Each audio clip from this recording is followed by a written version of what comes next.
Hi guys, this is Manan Bhardwaj and you are watching Bollywood helpline.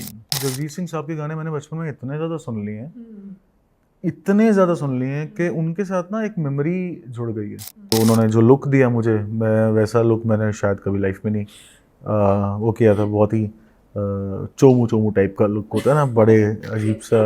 बहुत सारे गाने अभी भी मैं आपको टॉप 50 में दिखा दूंगा। मतलब बता दो मेरे को उस गानों का, मेरे को कुछ मतलब ही नहीं पता। ऐसा लगता है चैट जीपीटी से लिरिक्स निकले हैं। गाँव के लोगों के पास ना बहुत वो ज़्यादा इश्क कर पाते हैं क्योंकि उनके पास टाइम बहुत होता है।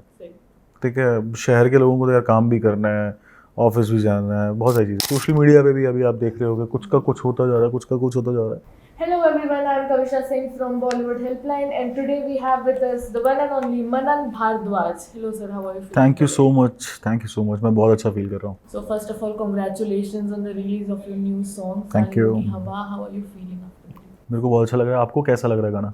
बहुत अच्छा लगा, सुना मैंने, दिल से बहुत ज़्यादा अच्छा लगा. Thank you. So moving on sir, Sahilo Ki Hawa feels like a gentle breeze. Mhm. What inspired you to craft a song that celebrates the simplicity of love? Actually क्या है ना, मुझे बहुत ही ज़्यादा सैड सॉन्ग्स के नाम से पुकारा जाने लग गया था। ये ना कि सैड सॉन्ग बनाता रहता है, पता नहीं क्या दिल टूटा हुआ है या फिर जो भी है। तो आई आई वाज लाइक कि नहीं यार, इश्क भी है तो एक बारी थोड़ा सा यू नो रोमांस में जाते हैं इस बार। Celebrate. या so I was like that. The song beautifully captures like quite everyday moments, shoot in a city. So, what was the particular scene or feeling you wanted to evoke through the lyrics? देखो, melody सुन के तो आपको obviously you will feel के you know you are in some rural area in Punjab और Haryana. So director साहिल बागेरा जी, उन्होंने ऐसा ही कुछ प्लान किया एंड व्हेन आई सरेंडर। सो उन्होंने जो लुक दिया मुझे, मैं वैसा लुक मैंने शायद कभी लाइफ में नहीं वो किया था। बहुत ही चोमू चोमू टाइप का लुक होता है ना, बड़े अजीब सा हेयर कर दिए। बट अच्छा लगा मुझे क्योंकि कैरेक्टर उससे आया कि यू नो आप देखोगे ना, गांव के लोगों के पास ना बहुत वो ज़्यादा इश्क कर पाते हैं क्योंकि उनके पास टाइम बहुत होता है। ठीक है, शहर के लोगों को तो यार काम भी करना है, ऑफिस भी जाना है, बहुत सारी चीज़ें। तो इसलिए गांव का वो थोड़ा सा अभी कैरेक्टर अच्छा लगा। एक चीज़ भी होती है, गांव में सब ऑर्गेनिकली जुड़े हुए हैं, एग्जैक्टली शहरों में सब सोशल मीडिया है, डिस्टेंस है. हाँ। Right. So the music video features you alongside with Siddhika Sharma. How did you both collaborate to bring the song sense in the life? Siddhika Sharma is a very I think hard working actress. उन्होंने बहुत अच्छे से वो role निभाया and वो दिख भी बहुत अच्छे रहे हैं स्क्रीन पे ना, Right. You know.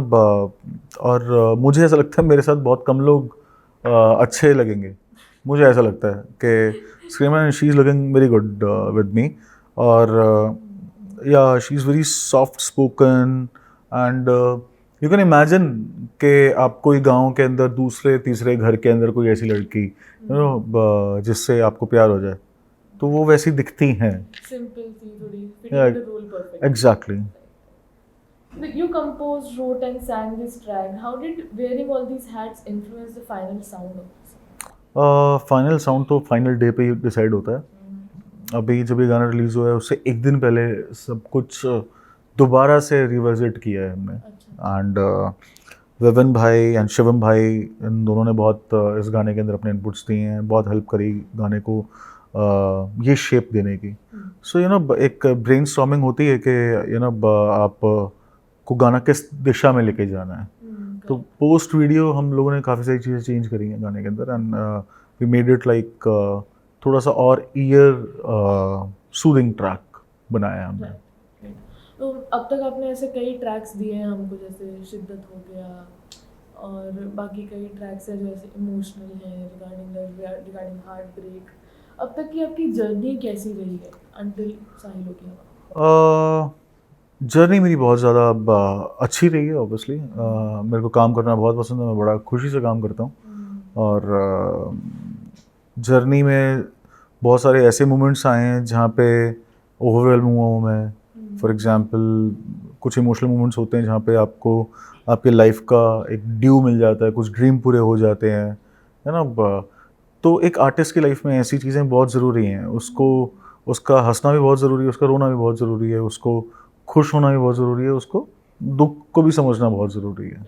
सो या मतलब एक क्रिएटिव इंसान होता है ना, वो थोड़ा सा अलग होता है दुनिया से, तो वैसा होना मेरे हिसाब से ज़रूरी है। थोड़ा हटके होना जरूरी है। थोड़ा हटके होना भी ज़रूरी है, and you know you have to find yourself, who are you, मतलब वे यू बिलोंग, क्या चाहते हो आप, आपकी आत्मा क्या चाहती है, आपका सोल क्या चाहता है, और कौन है वो। हर एक की ना अपनी आइडेंटिटी है, बट वो हम उसको प्रूव करने के लिए कुछ अलग बनते जा रहे हैं, बन जाते हैं। सोशल मीडिया पे भी अभी आप देख रहे होगे, कुछ का कुछ होता जा रहा है, कुछ का कुछ होता जा रहा है। आपको समझना पड़ता है कि पहले तो अपने आप को आप खोजते हो। फॉर एग्जांपल कोई कैरेक्टर है, मैंने डिसाइड किया कि मेरे को एक सैड सॉन्ग बनाना है, तो वो कहीं ना कहीं से तो आएगा, है ना। एक होता है मेरे हिसाब से, जैसे इंडिपेंडेंट म्यूज़िक ना, लोग कुछ बोलते हैं कि जो लेबल के साथ नहीं बना वो इंडिपेंडेंट है, या फिर मेरे को ऐसा लगता है इंडिपेंडेंट म्यूज़िक वो होता है जो अपने यहाँ पे आप एक थॉट लेके आते हो, आप वो बना देते हो गाना। जो नॉन इंडिपेंडेंट सॉन्ग है वो होता है जिसमें आपको स्क्रिप्ट मिलती है और आप उसके हिसाब से गाना बनाते हो। तो आप कितने बेटर म्यूज़िक कंपोज़र हो या आर्टिस्ट हो, वो तब डिपेंड उस पे चीज़ पे डिपेंड करता है कि आपके पास एक कहानी आई, आपको उस करेक्टर के ऊपर एक गाना बनाना है, एंड आपने उस करेक्टर को बहुत अच्छे से जिया, बेशक आप वो हो चाहे नहीं हो, आपने उसको जिया एंड आपने ऐसा गाना एक बनाया, तो that makes you you know a good artist.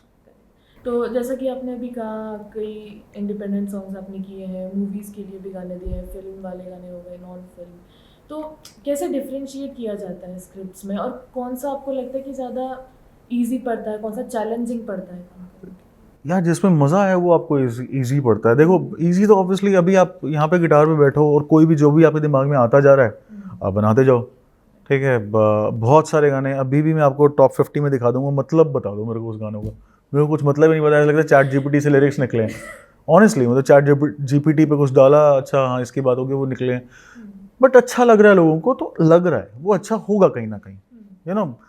And script मिल जाती है, उसके अंदर क्या है, अगर आप एग्जैक्टली उस स्क्रिप्ट के ऊपर गाना बनाते हो तो वो बहुत मज़ेदार चीज़ है। नहीं तो नॉर्मली क्या होता है ना, रोमांटिक गाने हैं, वो कोई भी गाना उठा के वहाँ लगा दो, सैड गाना है चलो ठीक है कोई भी गाना उठा के वहाँ लगा दो, वो उस सिचुएशन के साथ चला ही जाता है मोस्टली। एक पर्टिकुलर सिचुएशन होती है ना, जैसे for example let's say Arjun valley है, अर्जुन वैली की एक सिचुएशन है, वहाँ पे वो सब चल रहा है, लड़ाई हो रही है, यू नो गंडासी से हो रहा है सारा तामझाम, तो वो एक उसके ऊपर पर्टिकुलरली जा रहा है, तो यार ऐसी चीज़ें करने में मज़ा आता है। तो आपने जैसे कि कहा अभी चैट जीपीटी एआई आ चुका है, उसके यूज से आपको लगता है म्यूजिक इंडस्ट्री पे एआई की वजह से कुछ इफेक्ट पड़ा है तो पॉजिटिव है या नेगेटिव है? पॉजिटिव नेगेटिव कुछ नहीं होता, मुझे ऐसा लगता है कि it's all, you know, everything right now related to AI depends upon the consumer audience, वो किस तरीके से इसको परसीव करते हैं। अब जिस दिन किसी ऑडियंस ने बोला ना कि यार छोड़ो यार ये म्यूज़िक को, हम तो एआई वाला सुनेंगे, एआई वाला कितना बढ़िया लग रहा है, हम खुद भी बना सकते हैं सुन भी सकते हैं, तो बस वहाँ पे एआई जीत गया। और कंज्यूमर ने बोल दिया नहीं यार ये तो मज़ा ही नहीं आ रहा है इस चीज़ के अंदर, तो हम तो रियल ऑर्गेनिक म्यूज़िक सुनेंगे, तो बस वहाँ पे अपना रियल ऑर्गेनिक जीत गया। तो एक टाइम पे आप भी कभी म्यूजिक कंपोज करते होंगे, सुनते होंगे, एक इंस्पिरेशन आई होगी कि अब हमें भी करना है, हमें भी लिखना है, तो ऐसे कौन से आर्टिस्ट रहे हैं, ऐसा कौन सा म्यूजिक रहा है, लाइक एक स्पेसिफिक जॉनर होगा जिसने आपको इंस्पायर किया आज सिंगर? मुझे जगजीत सिंह साहब एंड रहमान साहब, ये दो ऐसे आर्टिस्ट थे, और मुझे ऐसा लगता है कि आज की डेट में एक ऐसा आर्टिस्ट कोई ना कोई पकड़ ले अगर, तो उसको स्टडी कर ले वही बहुत है। तो मतलब अभी मैं बहुत रेयर ऐसा होता है कि मैं कोई ट्रैक्स लगा के सुने ही जा रहा हूँ, बहुत कम ऐसे गाने लगते हैं, बट या इनके गाने मैंने बचपन में बहुत सुने हैं, बहुत मतलब बहुत ही सुने हैं। कुछ कुछ गाने ऐसे होंगे जो मैंने शायद हज़ारों बार सुने होंगे और बार बार सुने होंगे, मेरे को उनका एक म्यूज़िक पीस भी याद है, एक एक चीज़ भी याद है, तो या। तो आपने अभी कहा था कि हमारे पेरेंट्स के टाइम से कुछ आर्टिस्ट चले आ रहे हैं जिनके गानों की मीनिंग हमें अब समझ आते हैं कि कितने डीप मीनिंग वाले गाने हैं, तो जब आप ऐसे फ्री टाइम में बैठे होते हैं, जब आपके पास टाइम होता है, आप कौन से सॉन्ग्स प्रेफर करते हैं? मतलब आप भी कुछ सुनते होंगे, कुछ आइडियाज़ कहीं से आते होंगे, तो ऐसा कौन सा जॉनर है, म्यूज़िक है जो आपको पसंद है पर्सनली? यार अब क्या है ना, जगजीत सिंह साहब के गाने मैंने बचपन में इतने ज़्यादा सुन लिए हैं, इतने ज़्यादा सुन लिए हैं कि उनके साथ ना एक मेमोरी जुड़ गई है। अब मैं फॉर एग्जांपल कभी मैं पहाड़ों में जा रहा हूँ, मैं जगजीत सिंह साहब का कोई गाना लगा रहा हूँ, अगर मेरे साथ कंपनी अच्छी नहीं है ना वो गाना सुनने वाली, तो मैं उस गाने के अंदर इस तरीके से डूब जाऊंगा कि मैं डिप्रेशन में चला जाऊंगा शायद, कि एक नॉस्टैल्जिया हो जाएगा उस तरह। अरे यार बचपन तो ऐसा था, 90s में तो ये करते थे हम, ये खाते थे, दोस्तों के साथ छत के ऊपर घूमते थे, पतंग उड़ाते थे। वहाँ जाना ना बड़ा रिस्की है। It is sort of time machine. आप वहाँ जा रहे हो, आपको वापस आना पड़ेगा, नहीं तो आप वहाँ रह गए तो फिर गड़बड़ है। तो ये मैं बड़ा उसमें चला जाता हूँ कि मैं सुनूँ क्या। तो इसलिए मैं कोशिश ये करता हूँ, एंड कोशिश क्या करता हूँ, 99% मेरी गाड़ी में कभी गाने नहीं बजते। मैं गाने सुनता ही नहीं हूँ, मैं सिर्फ गाने वो सुनता हूँ जो मेरे गाने रिलीज़ होने वाले होते हैं, कि मैं सुन पा रहा हूँ कि नहीं सुन पा रहा हूँ, साउंड कैसा कर रहे हैं, दैट्स इट। अब बहुत रेयर कभी ऐसा होता है कि मैं कोई गाना सुन रहा हूँ। गाड़ी में मैं शांति रखता हूँ, आराम से सोता रहता हूँ। तो साहिलों की हवा आउट नाउ, फैंस आपसे और क्या एक्सपेक्ट कर सकते हैं? लाइक फ्यूचर प्रोजेक्ट्स हैं, कुछ कोलैबोरेशंस हैं जिनके बारे में आप एक्साइटेड हैं? मैं तो सीधी सीधी एक बात करूँगा, आप एक्सपेक्टेशन रखो, खूब सारी एक्सपेक्टेशंस रखो, और वो सब ना हमें बता दिया करो, कमेंट्स के थ्रू बता दिया करो कि सर हम ये एक्सपेक्ट कर रहे हैं आपसे, और वो पूरी करने की पूरी कोशिश करेंगे हम। आपके कई एस्पायरिंग फैंस हैं, कुछ किड्स होंगे, हर एज ग्रुप में होते हैं, तो अभी आपका नया गाना आया है, उससे रिलेटेड या जो एस्पायरिंग हैं उनके लिए आप कुछ मैसेज देना चाहेंगे? मैं मैसेज देना चाहूँगा अपने जो लोग मुझे फॉलो करते हैं, चाहे वो म्यूजिशियंस हों, चाहे वो म्यूजिशियंस ना हो, चाहे वो कल को म्यूजिशियंस बने या नहीं भी बने, या किसी भी फील्ड में जाएं, मेरी एक दरख्वास्त है, सबसे दरख्वास्त है, 2-3। पहली दरख्वास्त ये है कि प्लीज़ प्लीज़ प्लीज़ जो ऑनलाइन आपको या इंस्टाग्राम पे आपको, गूगल पे आपको कोट्स दिखते हैं, उन सारे कोट्स को अपने साथ रिलेट करने की गलतियां ना करें। आप ये मत सोचें कि वो कोट तो मेरे बारे में कहा गया है। सबसे पहली चीज़ ये है कि अगर सबको धोखा मिला तो धोखा दिया किसने? धोखा मिलने वाले लोग बहुत हैं, धोखा दिया किसी ने भी नहीं है। दूसरी चीज़ ये, प्लान बी, एक बड़े बचपन से ना बहुत ही ज़्यादा हमें सिखाया गया है कि पहले एक बार सेफ हो जाओ, एजुकेशन कर लो, फिर उसके बाद जो करना है कर लेना। अगर आपका प्लान बी है आपके पास, तो प्लान ए कभी सक्सेसफुल होगा ही नहीं, तो प्लान बी मत बनाइए, ठीक है? आप प्लान बी मत बनाइए, प्लान ए के ऊपर ही पूरी ज़्यादा अपने आप को झोंक दीजिए, कुछ ना कुछ हो जाएगा। Trust on, have trust on God. Thank you so much, sir. Thank That's you. it. It was really great talking to you. Thank you, same here.